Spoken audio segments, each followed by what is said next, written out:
Hello students, welcome back to our e-learning classes. Students, today I am teach you a chapter 2 hardware. Students, in this chapter we know about system hardware and its different types of components. Okay students, so let's start this session and now we will go to our next slide. And today what is the first topic? First topic is the introduction. Students, first of all, we know about introductions of a hardware. Students, a system is a group of various components that work together to achieve a specific task, goal or target. Means, students, जैसे कि आप लोग जानते हो कि जो system आपका होता है, एक ये जो है, अगर आप देखते हो ना सीपीयू, इसे सिस्टम कहते हैं. तो ये जो आपका होता है ये कई सारे कंपोनेंट से मिलकर के बना होता है और ये जो कंपोनेंट्स होते हैं इन सबको मिला करके अगर आपको कोई टास्क परफॉर्म करना होता है तब जाके किसी टास्क को आप कंप्लीट कर पाते हो. जैसे अगर लाइफ का फॉर एग्जांपल बात करते हैं, अगर हम डेली लाइफ में, तो अगर हम और आपकी बात करते हैं रियल लाइफ की जो है, अगर सपोज आप स्कूल में पढ़ रहे होते हो, ठीक है, तो आप एग्जाम कब क्लियर कर पाते हो? आपका ये टारगेट मान लीजिए आपका है कि आपको ये क्लास क्वालिफाई करके आपको नेक्स्ट क्लास में जाना है, तो आपका ये टारगेट होता है. आप ये टारगेट कब क्वालिफाई कर पाते हो? जब आपके साथ और भी कई सारे लोग लगेंगे. जैसे लाइक आपको टीचर्स हो गए आपके जो कि आपको पढ़ाते हैं वो हो गए, एंड प्लस उस टीचर्स के जो आप उस स्कूल के प्रिंसिपल, कोऑर्डिनेटर्स, इन सबको लगना पड़ता है आपके साथ. और साथ में साथ आपको भी मेहनत करनी पड़ती है पढ़ाई को लेकर के. जब आप पढ़ाई करते हो, टीचर्स आपके साथ मेहनत करते हैं, आपको पढ़ाते हैं डिफरेंट टॉपिक्स को लेकर के, फिर आप एग्जाम देते हो, फिर एग्जाम देने के बाद फिर आप जाकर के उस एम को क्या करते हो, क्वालिफाई करते हो एग्जाम को, एंड फिर अपने एम्स को अचीव करते हो. क्लियर? तो सेम प्रोसेस आपका सिस्टम में होता है.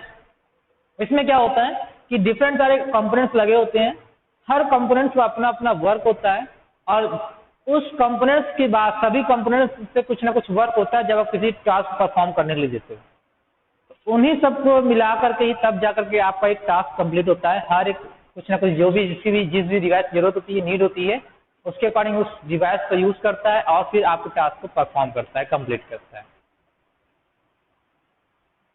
तो स्टूडेंट्स, अगर हम बात करेंगे यहाँ पे कंप्यूटर सिस्टम्स की बात करेंगे तो ये आपके 2 टाइप्स से होते हैं. आपके हार्डवेयर होते हैं एंड सॉफ्टवेयर होते हैं. तो हम तो फिलहाल आज के इस चैप्टर में बात करेंगे हार्डवेयर के बारे में. तो स्टूडेंट्स, आप you also know about hardware. What is hardware? Students, the parts of a computer that can be touched and have some weight are called hardware. Means computer का एक ऐसा पार्ट जिसे कि आप टच करते हो, आप टच कर सकते हो और उसका कुछ वेट होता है. वेट होता है ना. अगर मान लीजिए आप सीपीयू ही है आपका, एक तरह से वो भी हार्डवेयर ही है. आप उसे उठाओगे, टच भी कर सकते हो, उठाओगे तो वो वेटेड रहेगा ही. अगर हम उसके अंदर की बात करते हैं, हार्डवेयर की बात कर हार्ड डिस्क की अगर हम बात करते हैं, हार्ड डिस्क भी आप टच कर सकते हो, वो भी आपकी वेटेड होती है. मदरबोर्ड आप ले लो, अगर उसको भी आप टच करते हो तो भी आपको वो वेटेड होती है. रैम आप लोगे वो भी आपकी एक हार्डवेयर से हार्डवेयर होती है, वो भी थोड़ी सी कुछ ना कुछ उसमें वेटेड होते हैं, वेट होते हैं आपके. इसमें डिफरेंट होते हैं आपके कि हर एक में कि एक ऐसा पार्ट जिसको कंप्यूटर का पार्ट जिससे हम टच भी कर सकते हैं और उसमें कुछ वेट होता है. Clear? So the term hardware is used to refers to all the components inside or outside of the computer. Means computer hardware में जितने भी टर्म्स होते हैं, जो कि जितने भी कंपोनेंट्स होते हैं, वो कहीं ना कहीं आपके इनसाइड कंप्यूटर के इनसाइड या फिर आउटसाइड में ही वो यूज होते हैं. In addition to this components used to interconnect two or more components, में इन सब मतलब कि इसका यूज करके हम कई सारे कंपोनेंट्स हम उसमें और भी ऐड कर सकते हैं अगर हम डिवाइस ऐड करना चाहते हैं तो. फॉर एग्जाम्पल मान लीजिए अगर हम बात करते हैं wires are also regarded hardware. कई सारे अब वायर्स वहाँ पे ऑलरेडी वहाँ पे रहते हैं, जिसमें अगर आप मान लीजिए प्रिंटर्स को आपको ऐड करना हो सिस्टम्स, तो आप प्रिंटर्स को भी ऐड कर सकते हो. सपोज अगर प्रिंटिंग देना हो, स्कैन सिस्टम होते हैं, स्कैनिंग के लिए आप ऐड कर सकते हो उसमें. एंड पेन ड्राइव होता है. ये सब क्या होते हैं, कई सारे पार्ट्स होते हैं जो कि आप अलग से ऐड कर सकते हो. इंटरनल हार्ड या एक्सटर्नल हार्ड डिस्क होता है, आप उसको भी अटैच कर सकते हो. ठीक है, ये सब आपके अलग अलग मतलब इस तरह से हम ऐड कर सकते हैं. तो अब नेक्स्ट हम बात करते हैं नेक्स्ट टॉपिक की, categorize of the computer hardware. Students अगर हम बात करेंगे कैटेगराइज ऑफ कंप्यूटर हार्डवेयर की, तो ये आपके 4 टाइप्स में कैटेगराइज किए गए हैं कंप्यूटर हार्डवेयर को। सबसे पहले आपका है सिस्टम यूनिट, फिर उसके बाद सेकंड आपका है input output, third storage and fourth devices. First of all we will discuss about the system unit. System unit is also known as case. It is the box that house the processor chip. Means एक system unit अगर हम बात करते हैं तो आप जो देखते हो सीपीयू जिसे हम कहते हैं, जो बॉक्स टाइप का होता है जो कि आपको कंप्यूटर के बगल में रखा होता है, वो हमारा सिस्टम होता है, ठीक है, जिसे हम कहते हैं, जिसमें आपको कई सारी चीजें आपकी ऐड होती हैं। उसमें मदरबोर्ड होता है, पावर सप्लाई होता है, एंड भी कई सारी चीजें होती है, secondary storage like properties, DVD drive, hard disk, ये सब आप क्या होते हैं उसमें आपके ऐड होते हैं। तो वो हमारा होता है सिस्टम यूनिट, जिसकी हेल्प से हम अपना वर्क करते हैं। फिर अगर हम बात करेंगे नेक्स्ट की बात करते हैं, नेक्स्ट हमारा है इनपुट आउटपुट। स्टूडेंट जैसा कि आप लोग जानते हो कि इनपुट के लिए हमारे कई सारे डिवाइसेस यूज होते हैं, आउटपुट के लिए भी हमारे कई सारे डिवाइसेस यूज होते हैं। इनपुट के लिए अगर हम बात करते हैं तो कीबोर्ड, माउस एंड स्कैनर और भी कई सारी चीजें होती हैं, पेन ड्राइव और भी जो भी डिफरेंट होते हैं, जॉयस्टिक्स होते हैं, लाइट पेन होते हैं। ये सब आप क्या होते हैं कि आपके इनपुट डिवाइसेस होते हैं जिनके थ्रू आप कंप्यूटर को क्या करते हो, इंस्ट्रक्शन देते हो। एंड अगर हम आउटपुट की बात करते हैं तो आउटपुट में आपका प्रिंटर आता है, कंप्यूटर में जो स्क्रीन आती है आपके कंप्यूटर की वो आते हैं, स्पीकर्स हो गए आपके, एंड और भी कई सारी चीजें हैं जो कि आपके आउटपुट में शो होते हैं, जो कि आपको सामने रिजल्ट देते हैं, जिसको आप सिर्फ देख सकते हो उसमें, ठीक है। ये सब आपकी डिवाइसेस होती हैं। अगर हम बात करेंगे स्टोरेज की, तो स्टूडेंट्स में स्टोरेज की अगर हम बात करते हैं तो स्टोरेज के लिए आपको कौन कौन से होते हैं। अगर आपको कोई भी इंफॉर्मेशन को स्टोर करना हो, फाइल्स को स्टोर करना हो, किसी फोल्डर को स्टोर करना हो, जो भी है ऑडियो वीडियोस जो भी आप स्टोर करना चाहते हो, इमेजेस स्टोर करना चाहते हो, तो आप इसे कहाँ स्टोर करते हो अपने सिस्टम में, रैम में या तो हार्ड डिस्क में रहेगा, ठीक है। ये सब आपके स्टोरेज हैं जिसमें कि आप मतलब कि आप स्टोर करके अपनी फाइल्स, फोल्डर्स, इमेजेस को आप वहां पर रखते हो उस जगह पर कलेक्ट करके, ओके। फिर हम बात करेंगे अगर नेक्स्ट हमारा जो लास्ट टॉपिक है इन दिस टॉपिक डिवाइसेस। अगर हम डिवाइसेस की बात करते हैं स्टूडेंट कि आपके कई सारे डिवाइसेस होते हैं जो कि अलग से पेरिफेरल डिवाइस जिसे हम कहते हैं ढेर सारे, जिसमें कि अलग किस्म के इक्विपमेंट्स अगर आप चाहते हो कि ऐड करना, जैसे लाइक अगर हम कहते हैं प्रिंटर्स हो गया आपका, एंड एक्सटर्नल आपके हार्ड डिस्क हो गए जो कि आपके आउटसाइड से आपके क्या होते हैं सिस्टम से अटैच किए जाते हैं, पेन ड्राइव हो गए, ये सब भी आपके डिफरेंट डिफरेंट आपके हैं जो कि हम आउटसाइड से क्या होते हैं, ये सब डिवाइसेस है जिनका भी हम अटैच करते हैं अपने सिस्टम से और हम उनका यूज करते हैं, ओके। तो आई होप स्टूडेंट्स आप लोगों को categories of the computer hardware में ये फोर पार्ट है ये आपको अच्छे से समझ में आ गया होगा। तो चलते हैं हम नेक्स्ट स्लाइड पर, एंड नेक्स्ट स्लाइड पर देखते हैं है क्या और उसके बारे में हम डिस्कस करेंगे। Students next topic is the memory. Students अगर हम बात करते हैं मेमोरी की, तो मेमोरी होता क्या है। There are two types of memory, primary memory and secondary memory. अगर हम बात करते हैं मेमोरी आपकी ये 2 टाइप्स होती है, primary memory and secondary memory. इनका काम, प्राइमरी मेमोरी क्या होता है, एक तरह से आपकी टेम्परेरी मेमोरी होती है। टेम्परेरी मेमोरी में स्टोरेज होती है जो कि इसे हम कहते हैं मेन मेमोरी, यही होती है आपकी जो प्राइमरी मेमोरी इसे हम कहते हैं, ये आपकी मेन मेमोरी होती है जिसका यूज हम क्या करते हैं और स्टोरेज के लिए करते हैं। एंड सेकेंडरी मेमोरी हम कह सकते हैं जिससे जस्ट स्टोरेज में आपका है is relatively permanent storage memory, ये आपकी परमानेंट स्टोरेज मेमोरी होती है। एंड जो प्राइमरी मेमोरी है तो टेम्परेरी होती है कि आप इसमें स्टोर भी कर सकते हो, अगर जब चाहे तब फाइल को आपको हटा भी सकते हो आप, बट उसमें आप चाहते हो सेकेंडरी में क्या होता है, अगर आप चाहते हो वहां से हटा सकते हो, लेकिन वहां पे अगर अपनी फाइल रखी तो वो हमेशा पड़ी की पड़ी रहेगी। बट यहाँ से क्या है कि यहाँ से फाइल आपकी डिलीट होने के भी चांसेस होते हैं, क्लियर। फिर हम बात करेंगे इसी में ही आपकी प्राइमरी डिवाइस, मतलब इसी की अगर मेमोरी में हम बात करते हैं इसके यूनिट्स की, तो इसमें भी आपके डिफरेंट डिफरेंट यूनिट्स हैं। तो स्टूडेंट्स यहाँ पे मैंने मेंशन नहीं किया हुआ है कुछ टॉपिक जो कि यहाँ पे आपके मिस हो गए हैं। जैसे आप लाइक का बात करते हैं मेमोरी, टाइप्स ऑफ मेमोरी की, तो टाइप्स ऑफ मेमोरी मैंने बताया आपको, प्राइमरी मेमोरी और सेकेंडरी मेमोरी। प्राइमरी मेमोरी क्या होता है आपका, टेम्परेरी मेमोरी होता है। सेकेंडरी मेमोरी क्या होता है आपका, परमानेंट मेमोरी होती है। इस चीज को आप लोग नोट कर लीजिएगा, जो भी मैं बता रहा हूँ मेन टॉपिक्स को जो कि आपके इसमें नहीं है या फिर जो मैं बता रहा हूँ जो इसमें है, तो जो छोटी छोटी पॉइंट है उसको आप कॉपी पर नोट्स करते रहिएगा, जिससे कि आपको जब भी चाहे आप शॉर्ट नोट्स में जिसमें शॉर्ट रिवाइज करना चाहते हो शॉर्ट में, तो आप एक नज़र देखो तो आपको वो माइंड को रिकॉल होगा, ओके। तो अगर हम इसकी बात करते हैं यूनिट्स ऑफ मेमोरी में, तो कई सारे आपके यूनिट्स होते हैं मेमोरी में, जो कि आप मेजरमेंट जिसे हम कहते हैं कि कैसे हम जो भी हमारे कैरेक्टर्स या इंफॉर्मेशन होती है उसकी मेजरमेंट हम किस में करते हैं। तो इसमें स्टार्टिंग होती है आपकी बिट्स से। अगर हम बात करते हैं कि जो हमारे सिस्टम होते हैं, जो भी हम जो इनपुट कराते हैं सिस्टम कंप्यूटर को इन्फॉर्मेशन, जो भी इंस्ट्रक्शन देते हैं, तो जो स्टोर करता है वो अपनी लैंग्वेज में तो स्टोर करता है मशीन। आपको सब पता है कि जो कंप्यूटर है वो मशीनी लैंग्वेज समझता है, और वो मशीनी लैंग्वेज क्या होती है, 0 एंड 1 होती है। ठीक है, तो 0 एंड 1 मीन्स जो भी हम इंस्ट्रक्शन देंगे हर एक अल्फाबेट का अपना एक कोड होता है, उससे पहले 0 एंड 1 के फॉर्म में जनरेट करता है एंड फिर उसके बाद वो उस लैंग्वेज को समझता है। तो इसी तरह जो सबसे छोटी आपकी जो यूनिट होती है वो होती है आपकी बिट। ठीक है, एंड फिर अगर हम सेकंड बात करते हैं, ये आपकी होती है बाइट, जो कि आपके कैरेक्टर को रिप्रेजेंट करती है। जैसे लाइक हम बात करते हैं प्राइमरी, तो ये क्या करता है, कई सारे बिट्स को मिला करके एक पूरा क्या बनता है, बाइट बनता है आपका। बाइट बनता है आपका एक अल्फाबेट, ये पूरा हो गया ना आपका, ये आपको क्या हो, कैरेक्टर पूरा हो गया और प्राइमरी, तो ये पूरा आपका बाइट हो गया। ये जितने भी बिट्स को करेक्ट करेगा और नंबर ऑफ बिट्स आपके कॉल्ड बाइट कहलाएंगे।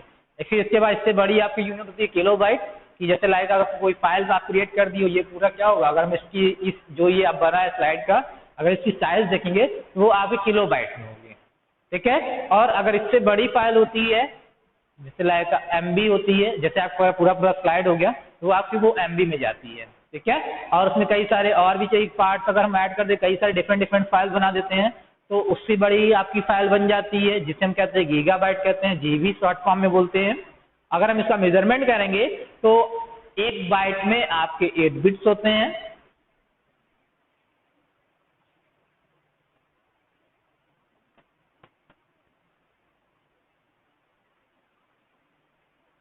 अगर हम बात करते हैं मेजरमेंट में, तो आपके एक बाइट में 8 बिट्स होते हैं। अगर हम इससे छोटी का एक बात करेंगे बिट्स से, तो अगर हम कहेंगे कि 1 बिट्स में 4 निबल होते हैं। ये निबल जो होती है सबसे छोटी ही होती है, यूनिट होती है। ठीक है, एंड 1 बाइट में 8 बिट्स होते हैं। एंड और अगर हम बात करना चाहेंगे कि अगर हम किलो बाइट में आते हैं, तो 1 KB में आपके 1024 बाइट होते हैं। इस तरह अगर हम बात करेंगे MB की, तो 1 MB इक्वल टू 1024 KB। इस तरह अगर हम और बात करते हैं 1 GB में बात करेंगे हम, क्योंकि आपका MB के बाद GB होता है, तो 1 GB इक्वल टू गीगाबाइट जिसे हम कहते हैं 1024 मेगाबाइट MB। इस तरह अगर हम टेराबाइट की बात करते हैं, TB जिसे कहते हैं, तो सेम यहाँ पे भी हो जाएगा आपका 1 TB इक्वल टू 1024 GB। ठीक है, इससे आपका पेंटाबाइट होता है आपका, तो 1024 टेराबाइट हो जाता है वो। इस तरह से इसकी मेजरमेंट डिफरेंट होती है। ओके स्टूडेंट, तो आई होप आप लोगों को समझ में आ गया होगा इसकी मेजरमेंट।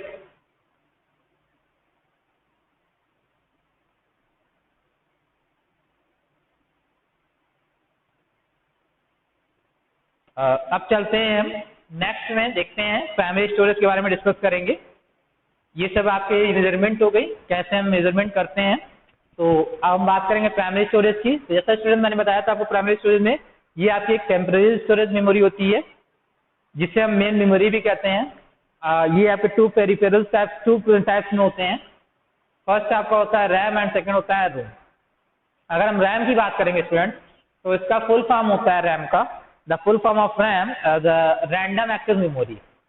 इस चिप टेम्पररी होल्ड मेमोरी है। ये आपके software instructions and data instructions को बिफोर एंड आफ्टर प्रोसीड के लिए आपके CPU में जाकर के स्टोर करते हैं। जैसे भी आप इंस्ट्रक्शन दोगे उसके अकॉर्डिंग ये क्या करेगा, उसको लेगा और उसके अकॉर्डिंग ये प्रोसेस करता है, स्टोर करता है। RAM chips as a collection of boxes, each of which holds a single byte of data। ये क्या करता है, हर एक जो भी है आपका एक बॉक्स होता है, जो कि आप जो भी इंस्ट्रक्शन देते हो उसको क्या करता है, अपने पास होल्ड करता है थोड़े समय के लिए, एंड उसके अकॉर्डिंग ये वर्क करता है, परफॉर्म करता है, और उस डेटा को जो भी लेता है उसे बाइट में लेता है, एक्सेप्ट करता है। It's contents are temporary, RAM is set to be a volatile, इसे हम वोलेटाइल मेमोरी भी कहते हैं रैम को। And the contents are lost when the power goes off और turn off, this is why should frequently.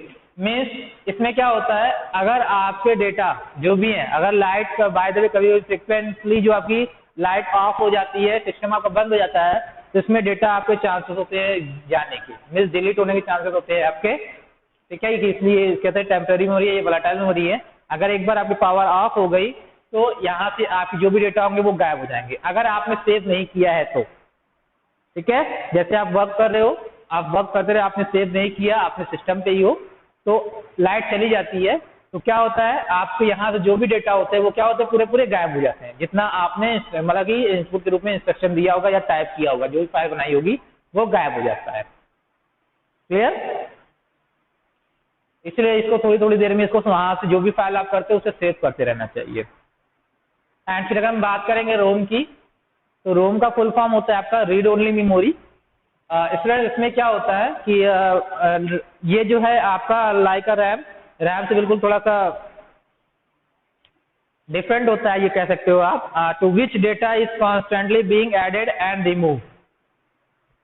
Rome can, means RAM में क्या होता है, मैंने अभी कहा कि आपको क्या होता है, डेटा आपका रिमूव हो जाता है, बट रोम में क्या होता है, आपके डेटा रिमूव नहीं होते हैं। आप इसमें जो भी डेटा होते हैं ना तो हम उसे इरेज कर सकते हैं और ना ही उसमें कुछ ऐड करना है तो कुछ भी ऐड नहीं कर सकते हैं।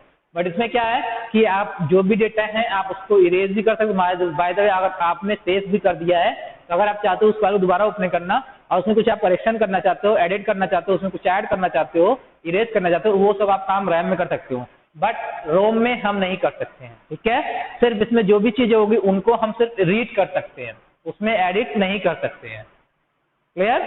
These chips are non volatile, their content are not lost when power to the computer is turned of.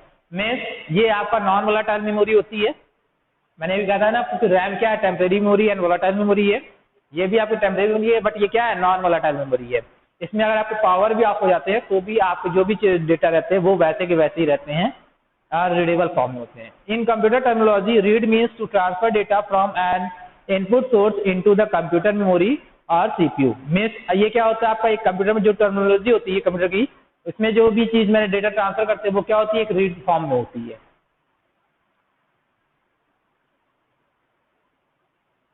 Okay students, I hope आप लोगों को समझ में आ गया होगा रैम एंड रोम में, एंड इसमें डिफरेंस भी समझ में आ गया होगा कि क्या दोनों में डिफरेंस होता है। तो चलिए डिस्कस करते हैं, नेक्स्ट टॉपिक की ओर चलते हैं और उसके बारे में देखते हैं है क्या। और फिर नेक्स्ट इज स्टूडेंट है आपका सेकेंडरी स्टोरेज डिवाइसेस। स्टूडेंट जैसा कि मैंने आपको बताया था सेकेंडरी स्टोरेज डिवाइसेस क्या होती है आपकी, ये आपकी एक परमानेंट स्टोरेज डिवाइस है जिसमें आप जो भी डेटा रखते हो वो क्या होती है, वहां पे परमानेंट स्टोर हो जाती है, वो सेव हो जाती है आपकी जाकर के, और आप जब चाहे तब उस फाइल्स को ओपन करके भी देख सकते हो। आप अगर हम बात करेंगे इसमें सेकेंडरी स्टोरेज की तो ये 3 टाइप्स के होते हैं। फर्स्ट आपका होता है मैग्नेटिक डिस्क, सेकेंड आपका होता है ऑप्टिकल डिस्क एंड थर्ड होता है आपका मेमोरी स्टोरेज डिवाइसेस। अगर हम बात करेंगे मैग्नेटिक डिस्क में तो ये आपका 2 टाइप्स का होता है, floppy disk and hard disk. And अगर हम सेकंड बात करते हैं ऑप्टिकल डिस्क में, ये आपको 4 टाइप्स के होते हैं, CD रोम, CDR, CDRW जिसे रीड राइट बोलते हैं, and DVD। And memory storage की अगर हम बात करें डिवाइसेस में तो आपके इसमें होते हैं flash drive and memory card, means ये 2 टाइप्स के होते हैं। ओके फ्रेंड्स, ये सब आपके सब स्टोरेज वाले हैं कि इसमें जो भी चीजें आप स्टोर करना चाहते हो वो आप स्टोर कर सकते हो आप, और आप इसका यूज भी करते हो आप कि अगर हमें कोई भी चीज रखना हो स्टोरेज पर्पज के लिए, चाहे ऑडियो वीडियो कोई डेटा हो, फाइल्स हो, फोल्डर्स हो, इमेजेस हो, वो सब हम क्या करते हैं, इन सब का यूज करके हम उसे परमानेंटली हम उसे स्टोर कर लेते हैं, और स्टोर जब हमें जरूरत होती है तो उस चीज का हम यूज करके उसे हम देख सकते हैं, और उससे अगर हमें वर्क करना हो, इरेज करना, वो भी हम काम कर सकते हैं। ओके स्टूडेंट्स, तो आई होप आप लोगों को ये समझ में आ गया होगा। तो आज के लिए इतना ही स्टूडेंट रखते हैं, और अब हम आपसे मिलेंगे नेक्स्ट वीडियो में, एंड इसके आगे की जो भी टॉपिक्स होंगे उसके बारे में हम डिस्कस करेंगे। Okay students, thank you, have a nice day.